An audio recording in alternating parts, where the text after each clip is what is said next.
Okay, so get this. You ready for this one? Hit me. It's wild. Okay.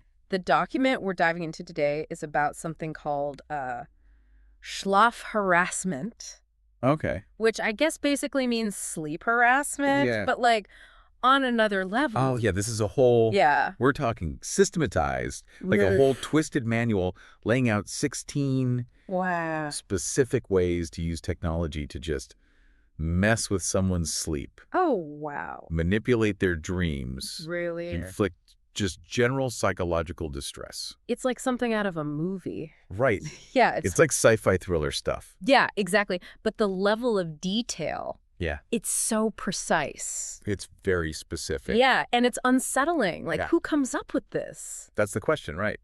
And what's the point? Yeah, like what's the point of all this? Of all this? Sleep deprivation torture. Yeah. Well, to understand it, we got to kind of break it down. These That's- 16 methods. I think there's like 3 main categories here. Okay. Direct sensory manipulation, Okay. dream manipulation, Right.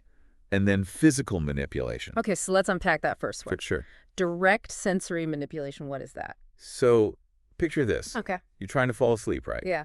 And suddenly there's this ringing in your ears. Uh-huh. But it's not just any ringing. Okay. It's like precisely calibrated Oh, wow. to like disrupt your brainwaves. Or how about like music, Uh-huh. but it's piped directly into your head, Ah, even with your eyes closed. really? Yeah, they even talk about flashing lights behind closed eyelids. So it's like they're bombarding the senses. Yeah, Even when you're trying to sleep. even when you're trying to sleep, It's like a full-on... it's like a technological assault on your mind. Wow. It gets worse. It gets worse. Okay. There's this one example Okay. that really stuck with me. Oh. They talk about playing this video of someone falling down the stairs Oh, God. over and over again as Uh-huh. the person's drifting off.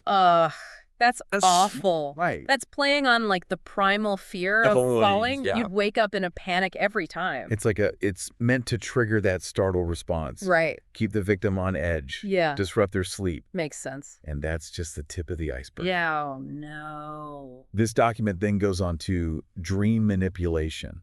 Okay. And this is where it gets really creepy. Dream manipulation, so like planting ideas in your head while you're sleeping? It's more than just ideas. What? We're talking like implanting Huh. vivid, disturbing imagery into someone's dreams, Ugh. forcing them to experience like scripted nightmares. Wow. Even, get this, using AI-generated figures No way. that pose as members of some kind of sect. Wait, hold on. Sect members? Yeah. What? Yeah. What kind of sect are we talking about? It doesn't get into specifics, Ow. but it paints this picture of a group that's obsessed with control Right. and manipulation. Uh-huh. Like, imagine waking up from this nightmare Yeah. where you're surrounded by these AI figures, Oh, God. all chanting, pressuring you to conform. Wow. It's like psychological warfare Yeah. on a subconscious level. Okay, sensory attacks, nightmare scenarios. Mm-hmm. What's this physical manipulation? Yeah. Is this where it crosses the line from like disturbing to straight up dangerous? Oh, yeah. Dangerous is an understatement. Really? Yeah, we're talking like Oh, okay. waking up gasping for air because your breathing is being constricted, What? or sweating profusely, Oh, drenched in your own perspiration. that's awful. It's about making the victim's body betray them. So they're trying to take away any sense of control, both Mhm. mentally and physically. Exactly, yeah. Wow. And there's this one combination, this Okay. list, Oh, that's okay. particularly disturbing. Okay. Headaches and forced exposure to pornography. Oh, wow. That's Really clearly meant to create a sense of distress yeah. and confusion. It brings us back to that question of why. Yeah. Why go through all this trouble? What's the end game? Well, if you wanted to break someone, Mm-hmm.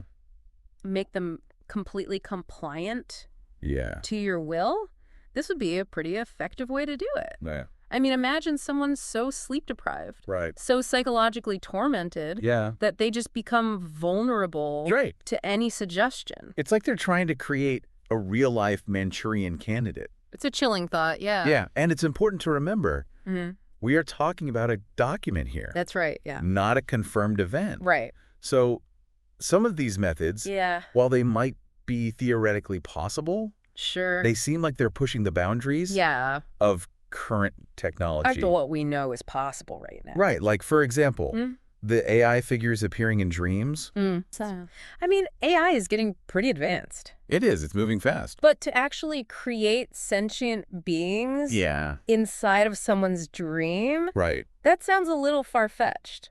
Yeah, I think it does raise some questions about the source's reliability. Okay. Maybe some details are exaggerated for effect to scare people. Okay. But even if that's the case, the core concept, using technology to mess with sleep and dreams, I mean, that's a real thing. Yeah, and even if some details are embellished, the underlying message is still pretty disturbing. It is, yeah. The idea that someone out there could have the technology and the will to manipulate people in this way. Yeah. It's unsettling. It is, and it makes you think about the document itself. Yeah. Like, what's its purpose? Right. Is it a warning, a threat, or something else? Okay, but let's say, hypothetically, Sure. that these technologies do exist. Okay. What are the ethical implications? Well, that's the million-dollar question, isn't it? Yeah. I mean, the potential for abuse is enormous. Right. Just think about it. Yeah. You could target anyone with this political opponent, business rival, romantic rival. It's like something out of a dystopian nightmare. Sleep. Something so essential. I know, right? To our well-being, being weaponized against us. Yeah. This document really drives home the point that we're most vulnerable when we're asleep. We are. Our guard is down. Yeah. Our critical thinking is diminished. Our subconscious is way more susceptible to suggestion. Like an open door.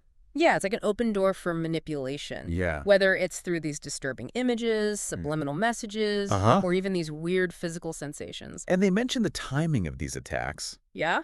Often between 10:00 p.m. and 7:00 a.m. Right. Why that time frame? Well, it's not a coincidence. Okay. Think about it. Yeah. That's when most people are in deep sleep. Right. Like the most vulnerable stage of the sleep cycle. Makes sense.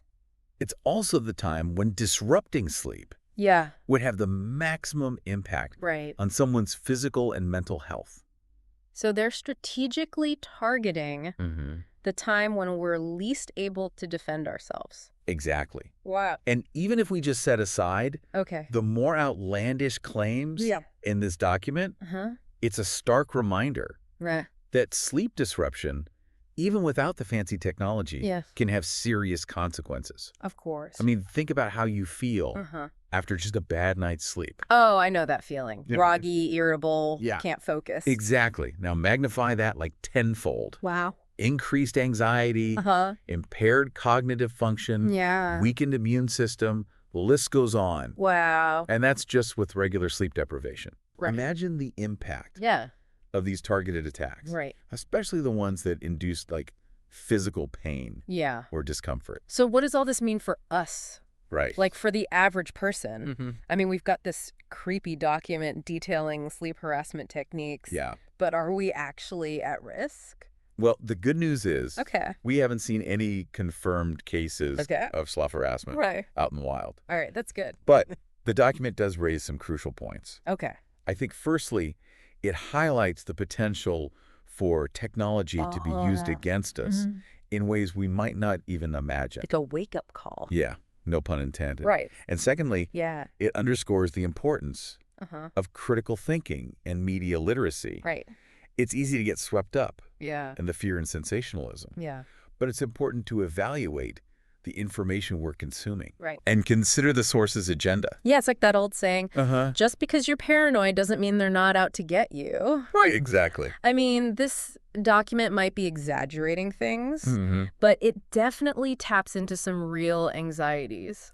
About technology and how it could be used against us. Absolutely. So what can we do? Yeah, that's the question. Besides, like, investing in a tinfoil hat. Right. Besides the tinfoil hat. Right. Well, I think, for starters, yeah, we can be more mindful of our sleep hygiene. Okay. You know, make sure you're getting enough sleep. Right. Sticking to a regular sleep schedule. Yeah. Creating a relaxing bedtime routine. Yeah. It sounds basic. Yeah. But it really does make a difference. Sure. In terms of your overall well-being. Right. And resilience. I know I'm definitely guilty of, like, scrolling through my phone in bed, which is probably not helping my sleep quality. Right. Those blue lights from your devices can really mess with your melatonin production. Yeah. And beyond that, Yeah. I think it's crucial to be critical of the information we're consuming, especially online. Yeah. Don't just blindly accept everything you read or see. Okay. Look at the sources.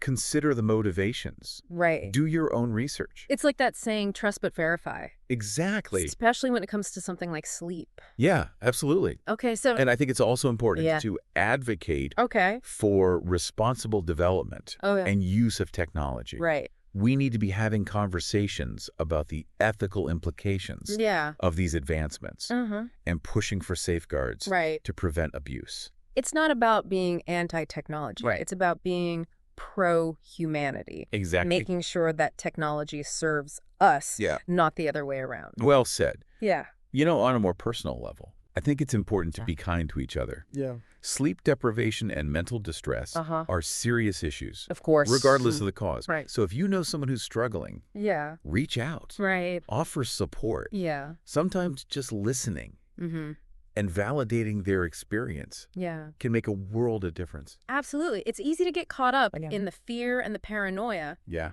But at the end of the day, we're all in this together. We are. We need to look out for each other and make sure that technology is used for good, not for harm.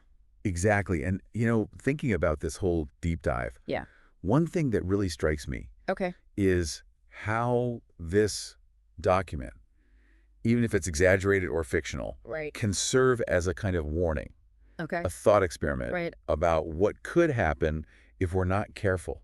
Yeah. It's like a glimpse into a potential future that we want to avoid. It's a reminder that technology is a double-edged sword. It is. It can do amazing things, but it can also be used for harmful purposes. Right.